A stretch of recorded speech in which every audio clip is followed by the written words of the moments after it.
ಸರ್ವಮಂಗಲಮಾಂಗಲ್ಯೆ ಶಿವೆ ಸರ್ವಾರ್ಥಸಾಧಿಕೆ ಶರಣ್ಯೆ ತ್ರ್ಯಂಬಕೆ ಗೌರಿ ನಾರಾಯಣಿ ನಮೋಸ್ತುತೆ. ಜಾತಕ ಪಾರಿಜಾತದ ಪ್ರಕಾರ ಎರಡನೇ ಭಾವದಿಂದ ಧನ, ಕಣ್ಣು, ಮುಖ, ವಿದ್ಯೆ, ಮಾತು, ಕುಟುಂಬ ಮತ್ತು ಅವರ ಆಹಾರ ಭೋಜನ ಇವುಗಳ ಬಗ್ಗೆ ಚಿಂತನೆ ಮಾಡಬೇಕು ಅಂತ ತಿಳಿಸಿಕೊಟ್ಟಿದ್ದಾರೆ. ಧನದ ವಿಚಾರವಾಗಿ ಒಬ್ಬ ಜಾತಕನಿಗೆ ಧನಯೋಗ ಅಥವಾ ದಾರಿದ್ರ್ಯ ಯೋಗ ಅಥವಾ ಭಿಕ್ಷಾಟನ ಯೋಗ ಯಾವ ರೀತಿಯಾಗಿರ್ತದೆ, ಕೆಲವೊಂದು ಸೂತ್ರಗಳನ್ನು ಹೇಳ್ತೇನೆ. ಧನೇಶ ಅಂದ್ರೆ ದ್ವಿತೀಯಾಧಿಪತಿ ಧನಭಾವದಲ್ಲಿದ್ದರೆ, ಧನಭಾವ ಅಂದ್ರೆ ಎರಡನೇ ಭಾವ, ಅಥವಾ ಕೇಂದ್ರ ತ್ರಿಕೋಣಗಳಲ್ಲಿ ಇದ್ದರೆ ಆವಾಗ ಜಾತಕನು ಧನ ಸಮೃದ್ಧಿ ಉಳ್ಳವನು.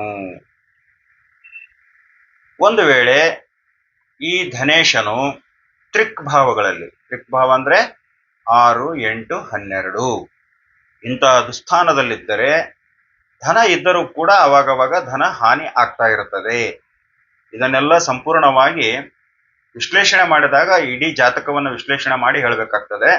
ಆದರೂ ಕೂಡ ಈ ಸೂತ್ರಗಳು ಸ್ವಲ್ಪ ಮಟ್ಟಿಗೆ ಅನ್ವಯಿಸುವಂತಹ ರೀತಿಯಲ್ಲಿರೋದ್ರಿಂದ ಆ ಸೂತ್ರಗಳನ್ನ ನಿಮ್ಮ ಜಾತಕಕ್ಕೆ ಅಳವಡಿಸಿಕೊಂಡು ನೋಡಬಹುದು. ಇಲ್ಲಿವರೆಗೂ ದಯವಿಟ್ಟು ಯಾರು ಈ ನನ್ನ ಚಾನಲ್ ಅನ್ನ ಸಬ್ಸ್ಕ್ರೈಬ್ ಮಾಡಿಲ್ವೋ ಅವರು ಸಬ್ಸ್ಕ್ರೈಬ್ ಮಾಡ್ರಿ, ಕಮೆಂಟ್ ಮಾಡ್ರಿ, ಲೈಕ್ ಮಾಡ್ರಿ, ಹಾಗೆ ನಿಮ್ಮ ಬಂಧು ಮಿತ್ರರಿಗೆ ಅದನ್ನ ಶೇರ್ ಮಾಡ್ರಿ. ಒಳ್ಳೊಳ್ಳೆ ವಿಚಾರಗಳನ್ನ, ಆಧ್ಯಾತ್ಮಿಕ ವಿಚಾರಗಳನ್ನ, ಜ್ಯೋತಿಷ್ಯ, ವಾಸ್ತು ವಿಚಾರಗಳನ್ನ ನಿಮ್ಮ ಜೊತೆ ಹಂಚಿಕೊಳ್ಳುತ್ತೇನೆ. ಇನ್ನು ಮುಂದೆ ಈ ಧನಿಕ ಅಥವಾ ಭಿಕ್ಷಾಟನ ಯೋಗ ಇವುಗಳ ಬಗ್ಗೆ ವಿಚಾರವನ್ನ ಮಾಡ್ತಾ, ಧನೇಶ ಅಂದ್ರೆ ದ್ವಿತೀಯಾಧಿಪತಿ ಒಂದು ವೇಳೆ ಗುರುವಾಗಿತ್ತು ಅಂದ್ರೆ ಗುರುಗ್ರಹ ದ್ವಿತೀಯಾಧಿಪತಿಯಾಗಿ ದ್ವಿತೀಯ ಭಾವದಲ್ಲೇ ಇದ್ದರೆ, ಹಾಗೆ ಅವನ ಜೊತೆ ಕುಜನೇನಾದರೂ ಯುತಿಯಾಗಿದ್ದರೆ ಅವನು ಅಂತ ಜಾತಕನು ಧನಿಕನಾಗಿ ಜೀವನವನ್ನ ಮಾಡ್ತಾನೆ. ಅದೇ ರೀತಿಯಾಗಿ ಧನೇಶ ಲಾಭ ಭಾವದಲ್ಲಿ, ಅದೇ ರೀತಿ ಲಾಭಾಧಿಪತಿ ಧನಭಾವದಲ್ಲಿ ಇಬ್ಬರೂ ಸೇರಿ ಲಗ್ನದ ಕೇಂದ್ರ ತ್ರಿಕೋಣಗಳಲ್ಲಿದ್ದರೆ, ಅಂದ್ರೆ ಧನಾಧಿಪತಿಯೂ ಇರಬೇಕು, ಅದರ ಜೊತೆಗೆ ಲಾಭಾಧಿಪತಿಯು ಇಬ್ಬರೂ ಯುತಿಯಾಗಿ ಕೇಂದ್ರ ಅಥವಾ ತ್ರಿಕೋಣದಲ್ಲಿದ್ದರೆ ಅಂತಹ ಜಾತಕನು ಧನವಂತನಾಗ್ತಾನೆ. ಅದೇ ರೀತಿ ದ್ವಿತೀಯಾಧಿಪತಿ ಕೇಂದ್ರದಲ್ಲಿದ್ದು ಆತನ ತ್ರಿಕೋಣದಲ್ಲಿ ಅಂದ್ರೆ 1, 5, 9 ಅಂತ ಏನ್ ಹೇಳ್ತೀವಿ, ಆತನಿಂದ 1, 5, 9ನೇ ಮನೆಗಳಲ್ಲಿ ಏನಾದರೂ ಲಾಭೇಶ ಅಥವಾ ಲಾಭಾಧಿಪತಿ ಏನಾದರೂ ಇದ್ದರೆ, ಹಾಗೆ ಗುರು ಮತ್ತು ಶುಕ್ರ ಗ್ರಹಗಳು ಯುತಿಯಾಗಿ ಎರಡೂ ಒಂದೇ ಮನೆಯಲ್ಲಿರಬೇಕು. ಗುರು ಮತ್ತು ಶುಕ್ರ ಇವರಿಬ್ಬರು ಯುತಿ ಆಗಿ ಧನೇಶನನ್ನ ನೋಡ್ತಾ ಇದ್ರೆ, ಧನಾಧಿಪತಿಯನ್ನ ನೋಡ್ತಾ ಇದ್ದರೆ ಅವರಿಗೆ ಸದಾ ಧನ ಲಾಭವಾಗುತ್ತಿರುತ್ತದೆ. ಒಂದು ವೇಳೆ ಈ ಧನ ಅಧಿಪತಿ ಹಾಗೂ ಲಾಭದ ಅಧಿಪತಿ ಇವರೇನಾದರೂ 6ನೇ ಭಾವದಲ್ಲಿದ್ದರೆ, ಅಥವಾ ಆ ಧನಭಾವ ಮತ್ತು ಲಾಭದ ಭಾವ 2ನೇ ಮನೆ 11ನೇ ಮನೆ ಲಗ್ನದಿಂದ ಆ ಭಾವಗಳೇನಾದರೂ ಪಾಪಗ್ರಹರ ಯುತಿಯಾಗಿ ಅಥವಾ ಪಾಪಗ್ರಹಗಳ ದೃಷ್ಟಿಯಲ್ಲಿದ್ದರೂ ಕೂಡ ಅಂತಹ ಜಾತಕನು ನಿರ್ಧನಿಕನಾಗುತ್ತಾನೆ. ಒಂದು ವೇಳೆ ಧನ ಅಧಿಪತಿ ಲಾಭಾಧಿಪತಿ ಇವರು ಅಸ್ತರಾಗಿದ್ದರೆ ಅಥವಾ ಪಾಪಗ್ರಹಗಳೊಡನೆ ಯುತಿಯಾಗಿದ್ದರೆ ಅವರಿಗೆ ಜನ್ಮದಾರಭ್ಯ ಹುಟ್ಟಿದಿಂದ ಹಿಡ್ಕೊಂಡು ದರಿದ್ರನಾಗಿ ಭಿಕ್ಷೆ ಬೇಡಿ ಉಣ್ಣುವಂಥ ಪರಿಸ್ಥಿತಿ ಬರ್ತದೆ. ಹೀಗೆ ಧನಾಧಿಪತಿ ಮತ್ತು ಲಾಭಾಧಿಪತಿಗಳ ಬಗ್ಗೆ ತಿಳ್ಕೊಂಡ್ವಿ. ಇನ್ನು ಮುಂದೆ ಇವರಿಬ್ಬರು ಧನಾಧಿಪತಿ ಮತ್ತು ಲಾಭಾಧಿಪತಿ ಇವರೇನಾದರೂ ತ್ರಿಕ್ ಸ್ಥಾನಗಳಲ್ಲಿ 6, 8, 12ರಲ್ಲಿದ್ದು 11ರಲ್ಲಿ ಕುಜನು 2ರಲ್ಲಿ ರಾಹು ಇದ್ದರೆ, ಏನು ಧನಾಧಿಪತಿ ಮತ್ತು ಲಾಭಾಧಿಪತಿ 6 ಅಥವಾ 8 ಅಥವಾ 12ನೇ ಮನೆಯಲ್ಲಿರಬೇಕು. ಜೊತೆಗೆ ಕುಜನು 11ರಲ್ಲಿರಬೇಕು ಮತ್ತು ರಾಹು 2ನೇ ಮನೆಯಲ್ಲಿದ್ದಾಗ ರಾಜದಂಡನೆಯಿಂದ ಧನನಾಶ. ರಾಜದಂಡನೆ ಅಂದ್ರೆ ಏನಾದ್ರೂ ಪೆನಾಲ್ಟಿ ಹಾಕೋದು. ಈಗ ಒಂದು ಬೈಕ್ ತಗೊಂಡು ಹೋಗ್ತಾ ಇರ್ತೀರಿ, ಪೊಲೀಸರು ಹಿಡಿತಾರೆ, ಅವಾಗ ನಿಮಗೆ ದಂಡ ಕಟ್ಟುವಂತ ಪರಿಸ್ಥಿತಿ ಬರ್ತದೆ. ಈ ರೀತಿಯಾಗಿ ಸರ್ಕಾರದಿಂದ ನೀವು ದಂಡವನ್ನ ಕಟ್ಟಬೇಕಾಗ್ತದೆ. ಇದರಿಂದ ಧನನಾಶವಾಗ್ತದೆ. ಅದೇ ರೀತಿ ಲಾಭ ಭಾವದಲ್ಲಿ ಗುರು, 11ನೇ ಮನೆಯಲ್ಲಿ ಗುರು ಮತ್ತು ಧನಭಾವದಲ್ಲಿ ಶುಕ್ರ, 2ನೇ ಮನೆಯಲ್ಲಿ ಶುಕ್ರನಿದ್ದು ಧನೇಶನು ಅಂದ್ರೆ ದ್ವಿತೀಯಾಧಿಪತಿ. ಇಲ್ಲಿ ನೋಡಿ, ದ್ವಿತೀಯಾಧಿಪತಿ ಬೇರೆ, ಗುರುವ ಬೇರೆ ಆದ್ರು ದ್ವಿತೀಯಾಧಿಪತಿ ಏನಾದರೂ ಶುಭಯುತನಾಗಿ ಅಂದ್ರೆ ಒಳ್ಳೆ ಗ್ರಹಗಳ ಜೊತೆಯಾಗಿ ವ್ಯಯದಲ್ಲಿ ಅಂದ್ರೆ 12ನೇ ಭಾವದಲ್ಲಿ ಶುಭಯುತಿಯೊಡನೆ ಇದ್ದರೆ ಧರ್ಮ ಕಾರ್ಯಕ್ಕಾಗಿ, ಸತ್ಕಾರ್ಯಕ್ಕಾಗಿ ಅವುಗಳ ಪ್ರವೃತ್ತಿಯಿಂದ ಧನವು ಸದ್ವಿನಿಯೋಗವಾಗುತ್ತದೆ. ಅಂದ್ರೆ ನಾವು ಹಣ ಖರ್ಚು ಮಾಡಬೇಕಾದ್ರೂ ಸತ್ಪಾತ್ರರಿಗೆ ಮಾಡ್ರಿ ಅಂತ ಹೇಳ್ತೀವಿ. ಆ ಸತ್ಪಾತ್ರರಿಗೆ ಮಾಡುವಂತ ಯೋಚನೆ, ಯೋಗ್ಯತೆ, ಯೋಗ ನಮಗೆ ಕೂಡಿ ಬರಬೇಕು ಅಂದ್ರೆ ಈ ಗ್ರಹಗತಿಗಳು ಅಲ್ಲಿ ಆ ರೀತಿಯಾಗಿ ಕೆಲಸವನ್ನ ಮಾಡಬೇಕು.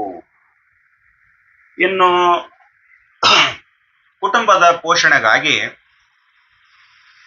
ಧನೇಶ ತನ್ನ ಸ್ವಕ್ಷೇತ್ರದಲ್ಲಿ ಅಥವಾ ಉಚ್ಚ ಸ್ಥಾನದಲ್ಲಿದ್ದರೆ ಅಂತಹ ಜಾತಕರು ತಮ್ಮ ಕುಟುಂಬದ ಜನರನ್ನ ಪೋಷಣೆ ಮಾಡ್ತಾರೆ, ಪರೋಪಕಾರಿಗಳಾಗಿರ್ತಾರೆ, ಪ್ರಸಿದ್ಧರಾಗಿರ್ತಾರೆ ಮತ್ತು ಜನಮನ್ನಣೆಯನ್ನ ಗಳಿಸಿರುತ್ತಾರೆ, ಜನಪ್ರಿಯರಾಗಿರ್ತಾರೆ.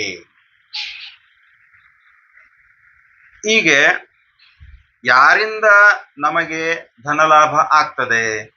ಹಾಗಾದರೆ ಧನಭಾವದಲ್ಲಿರುವಂತ ಗ್ರಹ ಒಂದು, ಧನಸ್ಥಾನದಲ್ಲಿರುವಂತ ಗ್ರಹ ಮತ್ತು ಧನಾಧಿಪತಿ ಈ ಮೂವರ ದಶಾಭುಕ್ತಿ ಕಾಲದಲ್ಲಿ, ಅಂದ್ರೆ ಈ ಟೈಮ್ ಇವೆಂಟ್, ನಾನು ಹಿಂದಿನ ವಿಡಿಯೋದಲ್ಲಿ ಅದ್ರ ಬಗ್ಗೆ ಹೇಳಿದ್ದೇನೆ, ದಶಾಭುಕ್ತಿ ಕಾಲ ಎಂದರೇನು ಅಂತ. ಅದನ್ನ ಹೋಗಿ ತಾವು ನೋಡಬಹುದು. ಟೈಮ್ ಆಫ್ ಇವೆಂಟ್ ಯಾವಾಗ ಬರ್ತದೆ ಅಂದ್ರೆ ಒಬ್ಬ ಜಾತಕನಿಗೆ ಆ ಗ್ರಹದ ದಶ ಅಥವಾ ಭುಕ್ತಿಯ ಕಾಲದಲ್ಲಿ ಆ ಘಟನೆ ಬರ್ತದೆ ಅಂತ ಹೇಳ್ತಾರೆ. ಹೀಗಾಗಿ ಈ ಮೂವರ ದಶಾಭುಕ್ತಿ ಕಾಲದಲ್ಲಿ ಯಾರ್ಯಾರು? ಧನಭಾವದಲ್ಲಿರುವಂತಹ ಗ್ರಹ, ಧನಸ್ಥಾನವನ್ನ ದೃಷ್ಟಿಸುವಂತ ಗ್ರಹ ಮತ್ತು ಧನೇಶ ಧನಾಧಿಪತಿ, ಈ ಮೂವರ ದಶಾ ಅಥವಾ ಭುಕ್ತಿ ಕಾಲದಲ್ಲಿ ಜಾತಕರಿಗೆ ಧನಲಾಭ ಉಂಟಾಗ್ತದೆ. ಈ ಧನಲಾಭಕ ಕಾರಕ ಗ್ರಹರು ಯಾರ ಕಾರಕರು ಅಂದ್ರೆ, ಈಗ ಯಾವ ಭಾವದಲ್ಲಿ ಆಯಾ ಭಾವ ಕಾರಕತ್ವಗಳು ಬರ್ತದೆ. ಒಂದು ವೇಳೆ 5ನೇ ಮನೆಯಲ್ಲಿ ಧನಕಾರಕ ಇದ್ದಾನೆ ಅಂದ್ರೆ ಮಕ್ಕಳಿಂದ ಅವರಿಗೆ ಧನಲಾಭ.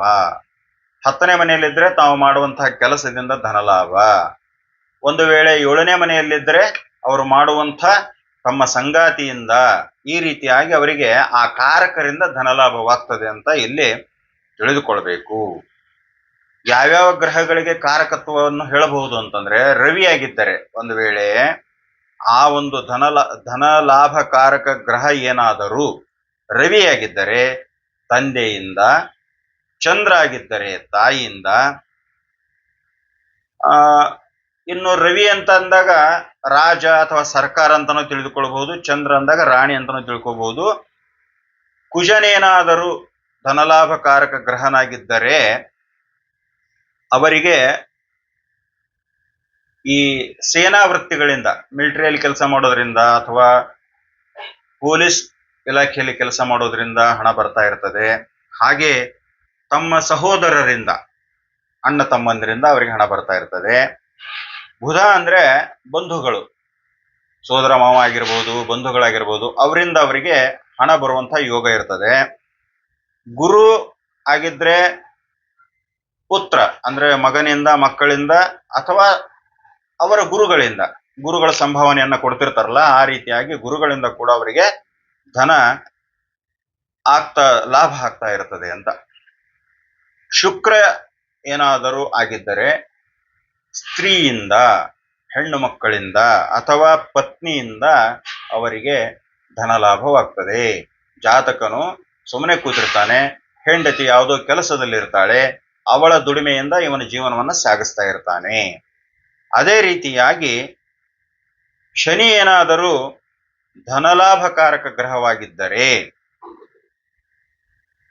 ಸೇವಕರಿಂದ ಧನಲಾಭ, ಕಮಿಷನ್ ಏಜೆಂಟ್, ಲೇಬರ್ ಕಾಂಟ್ರಾಕ್ಟರ್, ಈ ರೀತಿಯಾಗಿ ಆ ಸೇವಕರನ್ನ ಅಥವಾ ಸೇವಕರಿಂದ ಈತನಿಗೆ ಹಣ ಬರುವಂತ ಯೋಗ ಇರ್ತದೆ.